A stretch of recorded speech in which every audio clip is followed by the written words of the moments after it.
Hey, everybody, Dominic Rubino here. Welcome to the Profit Tool Belt podcast. Today, we're going to be talking to Roger Wakefield. Now, some of you already know Roger, especially if you've ever searched anything on the internet to do with plumbing. He's a plumbing contractor. He was working on his own. He's been a member of the union. He has worked in all sorts of applications, but he grew and he sold his plumbing business using social media. So if any of that interests you at all, especially if you're from outside his industry, I think you should tune in. Let's see what Roger has to say. Mr. Roger Wakefield, how are you? I'm doing fantastic, Dom. How are you today? I'm good. I've been waiting a long time to have you on the show. It's nice to be here. It really is. Yeah. You're a hard man to pin down since you spend most of your time on an airplane or on stage somewhere. Uh, for a plumber, that tends to happen a lot. That's kind of crazy, but yes, sir, I agree. Do you ever think that as a plumber, you'd have ended up doing what you're doing now? No, not at all. Matter of fact, if you'd have told me before 5 years ago that I would be speaking or talking or on stages, I would have told you you were freaking nuts. Yeah, I'm sure you would have used that exact language. I'd have gone a little more depth with it, but yeah, pretty close. Pretty close. Yeah. Well, hey, listen, I'm glad you're here. Now, some people don't know who you are because on this show, we're speaking to contractors of all sorts of different trades. So, this is a question my audience knows I'm going to ask. Roger Wakefield, who the heck are you? And how is it you come to be speaking to all these contracting business professionals all over the world? Well, first of all, Dom, the easy, quick answer is I'm just a plumber. And to be honest, to be God's honest, that is the truth. Mm. I am just a plumber. I am a master plumber in Texas. I have been I've been in plumbing for 42, 43 years now. Mm-hmm. And I have every master endorsement in Texas. I love being a plumber. I think that what I get to do is one of the greatest things on earth. I get to walk in people's houses and help them find out what their problems are, take care of them truthfully and honestly, and not rip them off while I'm there. So that's what I am. I am a plumber. But 5 years ago, after starting my own company, Yeah. I needed to figure out how to make the phone ring. Mm. And I had spent $47,000 on marketing. Let me correct that. I spent $47,000 on marketing companies that made my phone stop ringing. Oh, it was going the opposite direction. It literally, Yeah. my CSR called me one day and says, "You realize our phone is not ringing." That's not very stressful to hear. No, oh God, no, especially Yeah. when you're at a conference and you're like, what am I supposed to do while I'm I here? just paid for this conference, and Yeah. yeah, yeah. And hopefully the guys are back home making money, Mm. and it wasn't happening. So I decided I wanted to learn social media.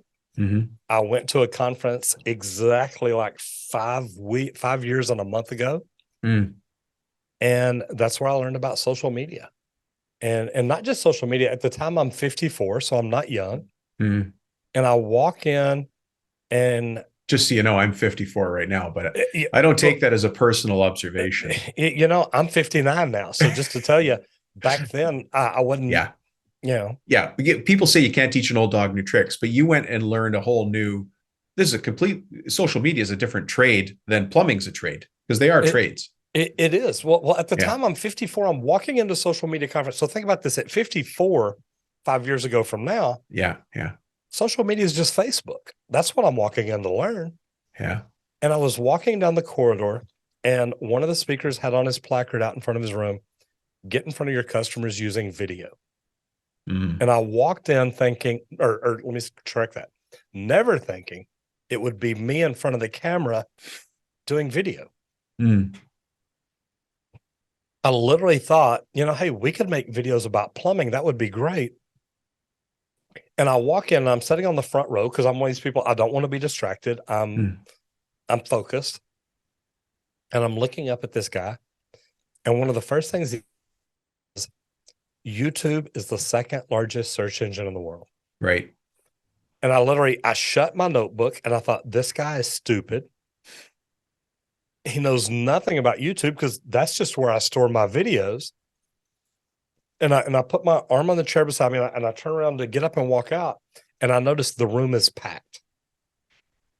Mm. So I turned back around and looked at him just in time to hear him say, and it's owned by Google, the largest search engine in the world. And in a split second, numbers went through my head. Mm. And I'm like, we're paying Google this much money a month, and they're the largest search engine. We're not doing anything at all with YouTube, and they're the second largest. I wonder how many other tradespeople are not doing that. Mm-hmm. And I Yeah. opened up my book and took 3 pages of notes in the next 45 minutes. And I am so glad that I did. It's amazing. And, you took a leap to go to this social media conference when I'll bet you in the past you went to trades conferences. How to plumb better as a plumber, how to X, Y, and Z. Actually, can we step back a sec just so people understand where you came from? Because right now you just seem like a mythical figure. You appeared, today you and I are going to talk about how to grow and sell my trades business via social media, which you did. Take us back to how you got to here. Can you do that in 2 minutes? Yeah. And to be honest, Tom, one thing you said is Roger used to go to trades conferences. I'd never even been to them. Oh, you didn't? Oh, that's why you're I smiling there. Yeah. I just grew up being a plumber. I was literally a plumber working for other people. Hmm. And I worked for some big companies. I got in the union after 17 years of plumbing and moved up in 15, 20 years to become director of operations for a large mechanical contractor. So I have learned and grown and done well, but I never owned my own company. I never went to conferences. I didn't even know there were conferences, to be honest. I'm just like, look, I'm just a plumber. I plumb. That's what I do. Right. I show up every day. I do what I'm asked to do. I try to do it better than anybody else, which is part of my story about after getting into the union. Yeah. And I woke up one day and decided, you know what? I'm going to start my own company. And I knew nothing about it. I think that's what a lot of us do. Yeah. Yeah. We back into it. We find it, we do a job for somebody. Somebody walks across the street and says, "Hey, you're doing their house. Can you do mine? Or are you Can you doing do this mine commercial?" next? Yeah. Yes. Yeah. Yeah. Well, after I started my own company, one of the first people I hired was Michael Gerber, who wrote the E-Myth books. Mm-hmm. And that's where I found out there's people out there that will coach you. I'm like, wow, this is amazing. And I think most of us as tradespeople, we don't know that. And this is one thing in a podcast, a guy asked me one day, says, Roger, what are most of the biases people have against plumbers, against tradespeople? And I said, they're not as bad as the ones we have against ourselves. And he said, what do you mean? I said, look at this. Most tradespeople get in a trade to become a plumber. I did that in about 3 years. Right. For 14 years, I never learned another thing. I was a plumber. Right. I plumbed every freaking day. Once I got into the union and started realizing, wait, there's things that I can learn. Then when I opened up my company, hired Michael Gerber as a coach, started learning about social media, started learning all these other things. I'm like, oh my God, look, if we learn and open up our mind, we can grow and do anything we want to do. I love that you said that. One of the things we talk about in this show a lot is this is not about being better at your trade. This is about being a business person who just happens to be a contractor. And that's that little mindset shift. If people can't see you on screen, this is a video as well, but you were touching to your head when you said there's that mind, like we have to think I can do anything. There's nothing wrong with being a plumber or an electrician or a framer or a cabinet maker or an architecture mill worker. Nothing. Those are fantastic. But at some point you realize the skin doesn't fit you anymore and you want to do something else, right? If that's your nice way of calling me a snake, I'll take that. no, but no, I love that, and I love the way you put that because literally, you're talking about Brian Tracy a while ago. I literally, man, I woke up one day, and I started listening to different things on the way in. I would get up on the treadmill. I'm not big on podcasts. Hate to say it, I need to be because there's a lot of great stuff there. I'm a YouTuber. So I started listening to stuff on YouTube, and I would go into YouTube and search leadership and search different things. And I'm listening to Jim Rohn one day, and he's love Jim Rohn. Oh God, me too. I'm so sad he's gone. He was just a gentleman. Yeah. Well, there's a lot of amazing people still there. I want to hear every one of them in person. I want to meet them. I want to shake their hand. I want to hug them and say thank you. because literally I'm on the treadmill one day. And I guess at this time I was actually on the way to work and I'm listening to Jim Rohn. So I started changing my morning habits. And it's so funny that I heard this day because it was so good. And Jim Rohn says something like, look, I used to get up every morning before I go to work and I watch the news, you know, rape, robbery, murder, theft, drugs, killing, and all this. And then I get to work and I try to get good things out of my head. He said, you sit at home watching news, you put all this bad stuff in your head, you get to work and you try to get all this good stuff out. Yeah. And he says, it's like trying to make a cake, trying to bake a cake. Once you put concrete mix in it, you're not getting anything good out of it. Yeah. And I'm like, oh my God, that I know how you feel. And I'll tell people, look, I used to listen to country music every day on the way to work. Well, you play a country song backwards, you get your job back, you get your wife back, you get your money back, you get your children back. Yeah. Your dog comes back home. Your dog come back home and he loves you now. Yeah. So everything's amazing. And I literally thought, I'm putting the wrong stuff in my head.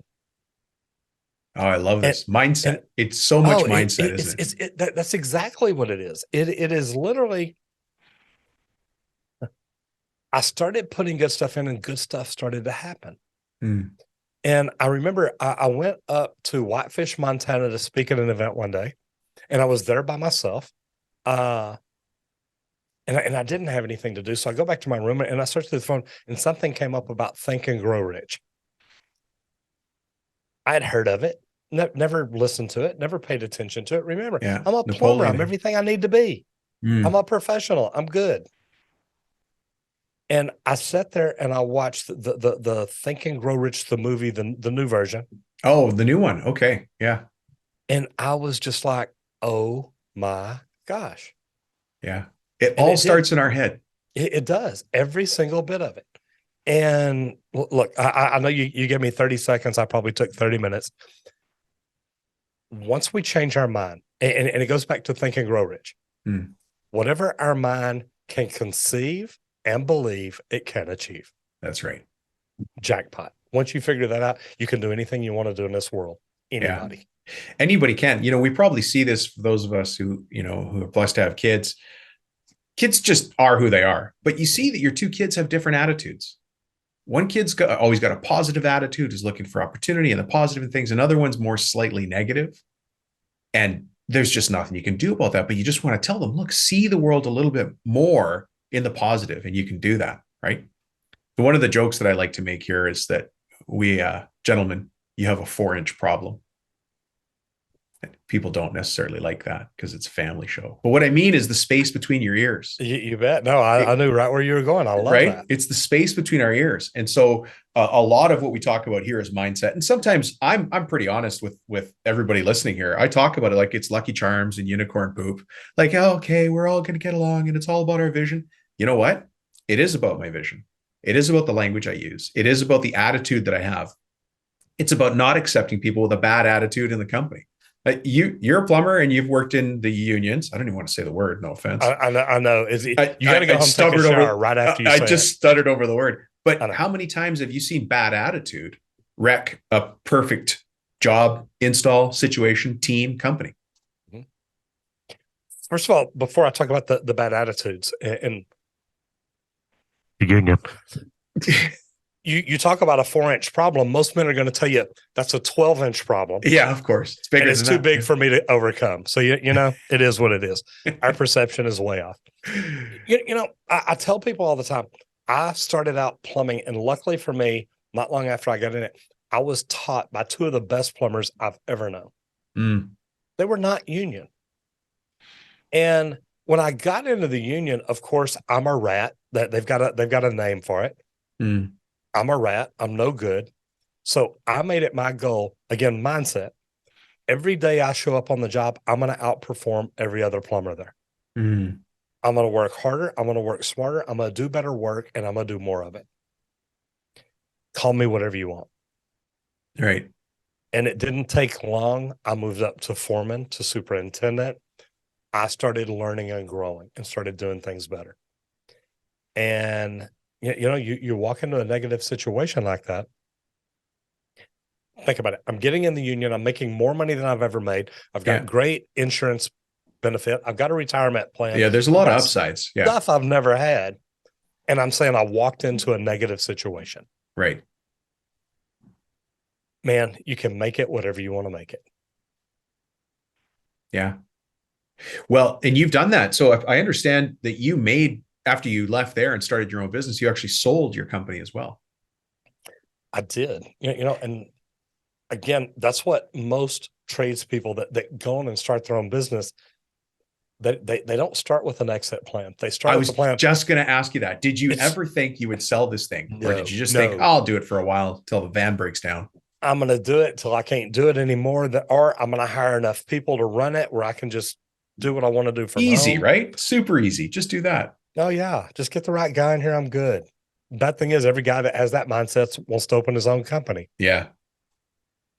I grew it. And luckily through the use of social media, we built an amazing reputation. We brought in good people. I've had people call me from all around the country, all around the world, to be honest, and say, I want to come to work for you. Oh, really? Oh yeah. And I mean, one of my favorite plumbers who, after I sold to the companies on the street, Rescue Air, and it pops up here every now and then, he came down from Washington State and to interview. And he says, look, I came down here. I want to interview. I'm looking for a job. I'm wanting to move to Texas, and this is where I want to move. And I want to go to work for you. So that's cool. I said, who else are you interviewing with this weekend? He said, nobody. Oh, he just came down for you. He said, this is where I want to work. And we talked about it. He moved down here and went to work for me. When I sold to the company, he went with it, and he is amazing. He is phenomenal at what he does. And it makes it amazing, because part of the coolest thing about being on social media is touching people's lives and the stories, the messages, the things you get. I've been at, out of the last 4 weeks, I've been at 3 conferences. I've been at WET, I've been at AHR, and before that I was at KBiz. And you're speaking at all those, right? I'm not speaking at all of them. Oh, okay. Like WET and AHR, I'd never been to before. I actually spoke at WET online 2 years ago, but I'd never been to the conference. So this year I've decided I'm going. Yeah. I leave Friday morning. I head to PHCC West in California.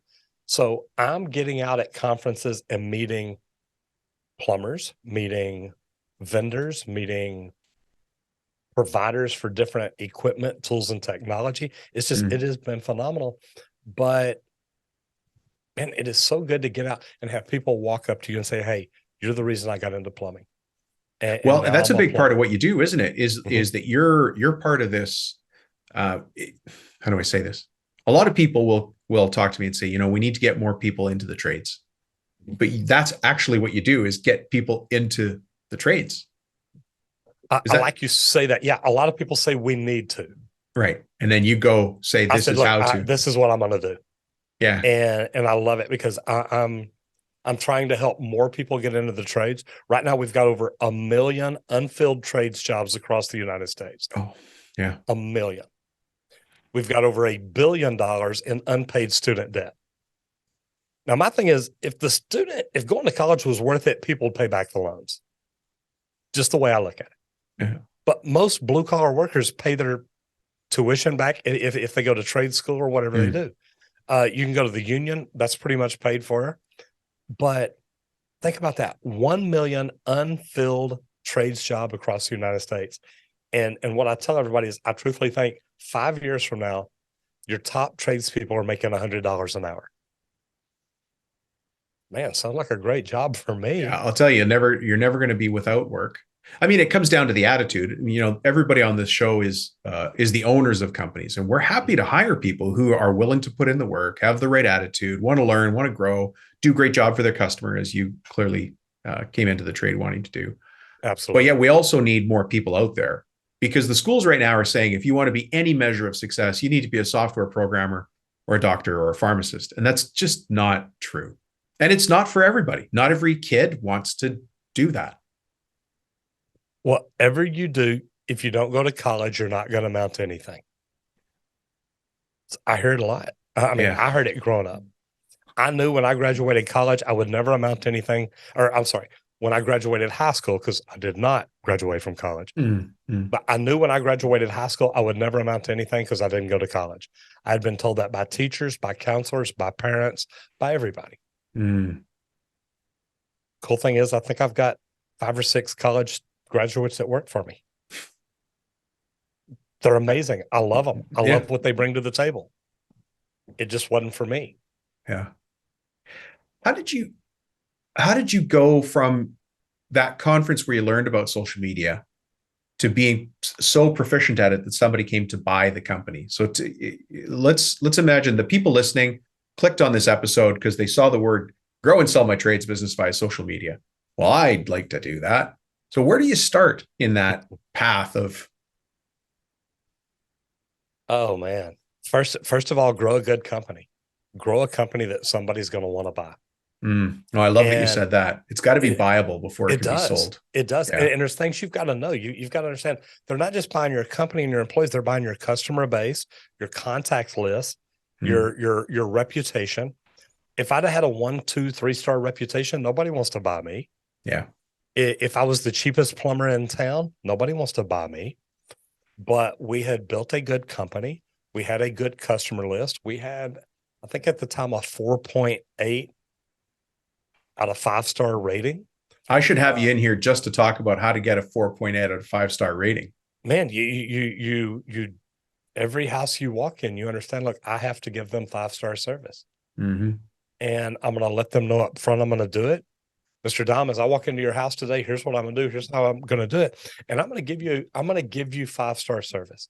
And at the end of this day, I'm going to ask you, was this worth a 5-star service? Did I do everything I would tell you I would do? Because if so, I'm going to ask you if you would please give me a 5-star rating, because my company, it's a big deal to them and we get recognized for it. And you start off the conversation like that, you've already got it. Yeah. If you do what you're supposed to do. Set that expectation. So, I grew a company, and to be honest, like you said, well, I really didn't know what I was going to do. I started a company. I was tired of working for other people. Being a director of operations, being a superintendent in the union, I made companies, God, tens of millions of dollars a year. And I had that, what Michael Gerber calls the entrepreneurial seizure. You bet. Wait, I'm making them all this money. Why aren't I making this money for me? Yeah. And I walk out and I'm like, look, I'm going to start my own company. Here's what I'm going to do. And the thing is, as tradespeople, we're never taught how to start our own company. No, because that's the technician level. By the way, people listening, the book that we're talking about here is The E-Myth Revisited by Michael Gerber. And I've said this on the show before, but Roger, this is the most painful book I've ever read. When I first read it, I would read 2 pages, I would close the book and then hit it against my head. And then I would open it and keep reading, because it is such an accurate picture of the stress, the frustrations, the tensions that go on in the mind of a business owner. And by the way, we don't like to call ourselves entrepreneurs. No. At all. But that's one of the definitions. And that's the entrepreneurial seizure that you said you had. It's, like you alluded to, there's the technician, there's the manager, and there's the entrepreneur. That's right. And I remember the first time I met Michael Gerber, I was on stage with him and we're talking, and he says, let me read. I was at a thing he did called the Dreaming Room. And I wrote down my business plan on like this foldable notebook, and he hands you 20 different colors of Sharpies. And I think I used every one of them. And I had all my stuff written down, and this is what I'm doing. This is how I'm going to do it. And this is where I'm at. And this is what I'm going to do. And this is how I'm going to be different. And this is how I'm going to be amazing. And he calls me up on stage. And it was really funny. I'll back up. He called the guy. He asked, because we got there. It was Friday, Saturday, Sunday. We get there Friday. We go through and write in this notebook. And the first guy that he has up, he gets him up. And for lack of a better term, Michael just keeps saying the S word. This is just pure shoot. This is nothing but shoot. This is no good. Yada, yada, yada. And he goes through this guy's plan. He says, so who wants to go next? And man, I'm on the back row. After the first guy gets torn a new one, you still all volunteered to go up there. Yeah. And he gets this, or he says, okay, back there, come on up. And he says, so let me hear about you. And I said, well, I'm Roger Wakefield. Here's my thing. And he looks through it and he says, okay, so you're a plumber. He says, okay. And he looks at this. He says, so why'd you come up here? I said, because you called me. He said, no, I asked who wanted to go next. I said, no. You called me up here. Mm. And he looked at me. He says, I don't understand because I didn't call you up here. I said, well, when that guy before me was up here, all I heard you say was poop, poop, poop, poop. I'm a plumber. So yeah, I think you called me up here. And he lost it. He lost it. That is a great segue. That's awesome. So he went through my deal and he said, man, he said, this is good. He said, how many of y'all think this is good? How many of y'all think this can be done? Yeah. And I mean, 90% of the people raised their hand. He said, man, this is phenomenal. He said, thank you very much. I said, you're welcome. And I get up to walk off and I reach back for my book. He said, no. Hold on a minute. He says, there's just one problem here. I said, okay, what's that? He said, you got to fire the plumber. Yeah. I said, but I'm a plumber. He said, yeah, I know. Yeah. You can't be the technician. You can't be the plumber. You can't be the plumber and be the owner at the same time. And be the entrepreneur. Yeah. And I want people to understand what you said there, because this is the hard part. This is where people right now are listening, shaking their head going, but Tom, you don't understand. I love renovating. I love the smell of sawdust. Amen. As a plumber, I don't know which smells you like, but as a I like this. I like, but there comes a time, and that time is probably close if you're listening to this show, where you're separating yourself from being on the tools and moving towards working from the neck up, from understanding you're running a company, you're providing that same opportunity you love to other people so they can plumb, frame, install, renovate, repair, remodel. It's funny, Tom. One of the things he told me, still on this stage. Okay, so remember, first he told me, fire the plumber. Mm. He said, matter of fact, you need to move out of your office. You need to go down the street and get another office to where you are not in the plumbing company every day. I like that. It's extreme, but I like it. It's, way extreme. And needless to say, I didn't do it. That's hard to do. But for the entire rest of the weekend, he'd have somebody up and they're like, oh my gosh, this sounds great. Sounds wonderful. I like this. And he'd look back in the back corner of the room and say, Roger, what do we got to do? Fire the plumber. Fire the plumber. You cannot work in your business and run it correctly like an entrepreneur should. Yeah. And I hate to tell anybody that, but that is the truth. I'm going to let that linger because that's what I want to remind people all the time as well. We need to have that separation and that distance. And I understand we're passionate about what we do. We have to take care of our customers, but Roger, there's something we talk about here called my revenue responsibility per hour. It's a very simple number. If I did $1 million in sales, and I'm just using $1 million because it's easy math. If I did $1 million in sales last year and I worked 40-hour weeks, 50 weeks a year, that's 2,000 hours. That's close, but not exact. If I divide those two numbers, my revenue responsibility per hour is $500 per hour. I can't do that on the tools. Go ahead. You're laughing. I know your numbers. My math is a little different. Yeah. My math is, I think it's, and I've got written on my wall, I think it's 760 hours per year because I want 8 weeks off. So my number is $576 an hour. There you go. So you know the number. Oh yeah, know what you want. You've got, if you're an entrepreneur and you don't know what you're worth, how are your customers going to know what you're worth? So folks listening, Roger and I did not pre-plan that discussion at all. At all. And there you go. Right off the top of his head, he knew his responsibility to his company. And you just can't do that turning wrenches or swinging hammers. There's value in those things, but they're the technical value. And anytime I step into the role of doing the work, I'm actually taking from the company. I need to be at the leadership level, allowing other people to do their work. It can be frustrating sometimes. That's the job. That is the job. That's why so few people can do it. And the easiest way to put that is whatever you as an entrepreneur are doing today, are you working in your business or are you working on your business? Because you're not doing both. You say, no, I'm working in it because this is working on my business. No, it's not. If you're turning a wrench, you're a wrench turner.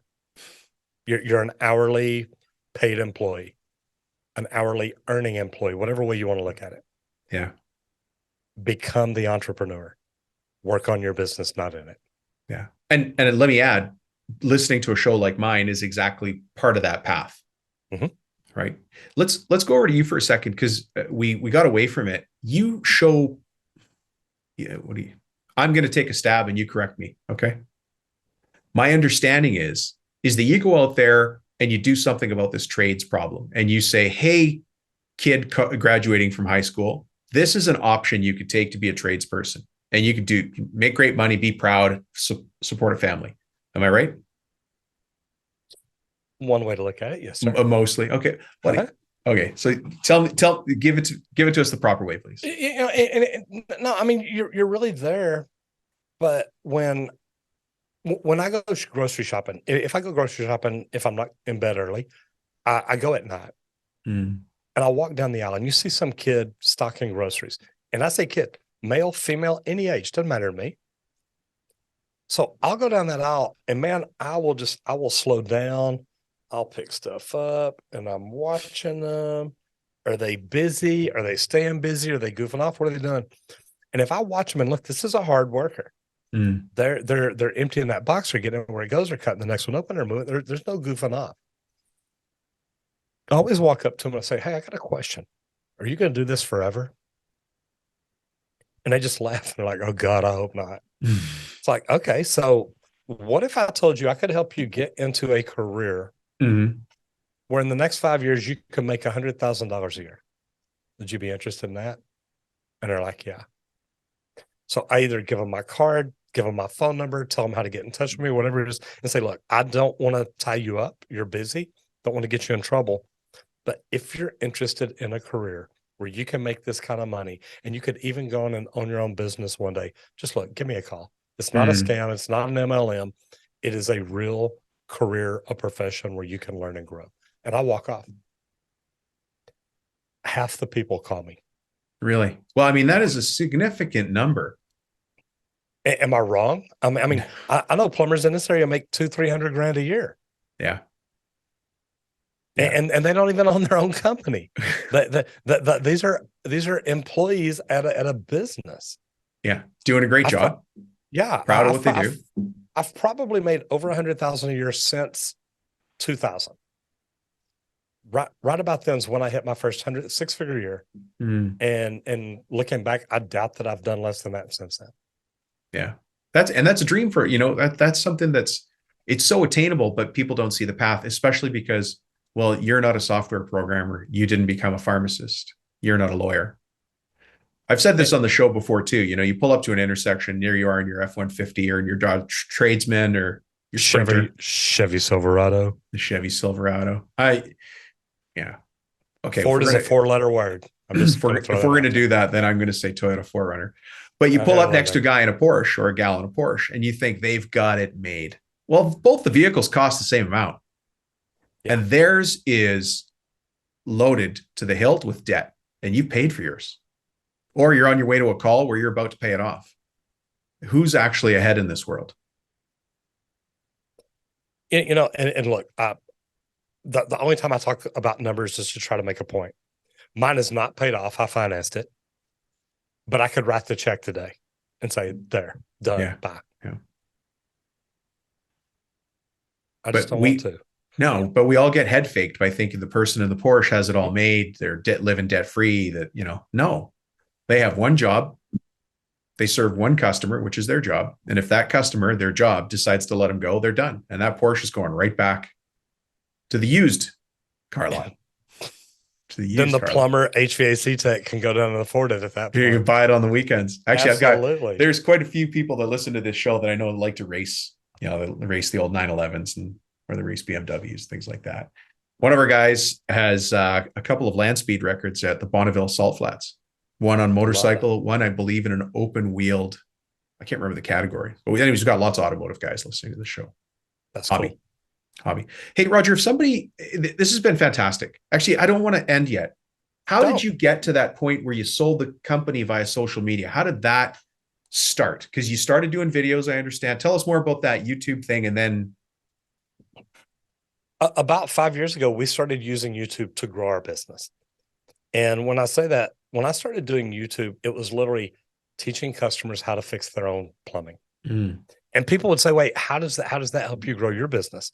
Well, YouTube is number one worldwide, but we were making English speaking videos. So they were predominantly here in the United States. And when somebody goes in and watches you do a video about how to rebuild a toilet, how to replace a water heater, whatever it is, if they can do it, man, they love you. Mm. Now you're their trusted advisor. Here's option number one that does. If you, and look, right above my shoulder right now, you see the Texas Green Plumbing logo. Yeah, I saw that. Yeah. Okay. So that was my company, and that's the one I sold. I would never tell people, if you can't fix this, call me at Texas Green Plumbing, but they would see that logo. So chances are, and there's always a description to it or a link to it in my description. So if they can't fix it, they'd go in and find out, how do I get in touch with this Roger guy? Mm. So they would call, and I mean, Dom, I've had calls from around the country. Hey, I've got a sewer gas smell. I need to talk to Roger. Well, Roger's tied up right now. What can we do? A little busy. Yeah. Call somebody in your area. So we started growing. And when they go to your website like that, Dom, it makes your domain authority go up. That's true. That's a good point. I hadn't thought of that. So we eventually, after we started growing, we hired a good marketing company, one that, man, I highly recommend, and it did great things for us. And he sent me a deal one day. He said, look, the biggest plumbing company in your area does $85 million a year. At the time I was doing $1 million. And he said, but Roger, you're ranking above them on Dallas, Texas plumbing. Now that's a big keyword. That is a big chunky keyword that would be very expensive to buy. And you're ranking organically for that. Organically, for free. Man, right. However you want to word it, we were doing it. Yeah. So we started growing on social media by teaching people how to fix their own plumbing. We'd make Facebook posts. We'd do YouTube videos. We eventually grew to LinkedIn, TikTok, YouTube. I mean, everywhere. Instagram, you name it, we're there. But one thing that I learned from Michael Gerber, the E-Myth, you have an exit plan. Grow your business to sell. Hire your buyer, whatever way you choose out. But one thing he talks about is keeping a percentage. Now, he talks about don't ever keep less than 11%. You know what? Everything in life is negotiable. Some people aren't going to buy your company and let you keep that much. But people are buying your company because they see growth plans. They want to grow. So I sold to an HVAC company down the street, and I kept a percentage. But the reason they really wanted me, they said, Roger, your social media presence is phenomenal. And they need that. You've got a good customer base. You've got positive reviews. You're not the cheapest plumber in town. And I market myself as that. Look, I'm not the cheapest plumber in town. I want to be the best plumber in town. That's the best thing you should say. Any of us, whatever trade. Yeah. I'm not the cheapest. It is so funny. I've got a video on my YouTube channel where I climb up where we had tunneled under this house, and I climb up out of this hole. I've got a scuba mask, a snorkel. I've got my BC on, and I climb out like, hey guys, we're getting under here. It's going to get wet. So come on, let's go. Well, we had called the guy, said, hey, can we shoot video at your house today? He said, absolutely. And when we got there and started getting stuff set up, I crawled under there to see what I was looking at, and I crawled back, and he's standing there. And he said, do you mind if I tell you why I hired you? I said, no, sir. I would love to hear that. He said, you did a video that you talked about you weren't the cheapest plumber in town. And he said, as I was looking for a plumber, I thought, I don't want the cheapest plumber in town. Yeah, I want it done right the first time. I want somebody that's going to do it right, and I don't have to worry about it. Yeah. He said, and I checked around, look, you're not the cheapest. He said, you're not the most expensive, but you're closer to it than you are closer to the cheapest. I said, I don't disagree. Yeah. I said, but I am not going to take any shortcuts at all under here. And he said, you know what? I know that. Yeah. He said, no, I'm not even worried about it. I'm like, that's what I want from every customer every day. You know what I picked up from that story? What's that? What kind of plumbing job were you doing wearing scuba gear under somebody's house? Well, here in Texas, the houses are built on slab, on black clay. Right. And we specialize in slab leaks and leak detection. Okay. I thought maybe you were doing a job in Louisiana or down along the coast or something. You're on I stilt. don't want to go way down there. No. Yeah. Okay. Okay. No. We actually here in Texas, which we specialize in slab leaks and leak detection. I actually bought a leak detection equipment manufacturing company, and we tunnel up under houses. First of all, we've got to know how to locate it. Right. And man, we can pinpoint it on sewer or water and say, this is exactly where the leak is. Wow. And then we give them options. Do you want us to bust a hole in your hardwood floors or in your tile? Or would you rather us tunnel in from the outside and never make a mess inside the house? Yeah. And we're good at it. That's a pretty easy option, although I'm sure you're surprised at the answers you get. No, take a chainsaw to the hardwood floors. We should be fine. Well, you've also got to be able to talk good to insurance companies, because insurance companies may say, hey, it's cheaper to go through the floor, but that hardwood floor is 7 years old. We can't match the wood, so we'd have to replace the entire house. Go ahead and tunnel from the outside. Go ahead and tunnel. That's right. You have to say it the right way. You got to learn how to speak insurance. Yeah. Yeah. Roger, thank you so much for being with us today. I know you're busy. I know you're getting ready for quite a road show here in the next little bit. If somebody wants to find you or find out more about you, how do we do that? Yeah, it's really neat. The first thing I tell people is just go to YouTube and search plumbing.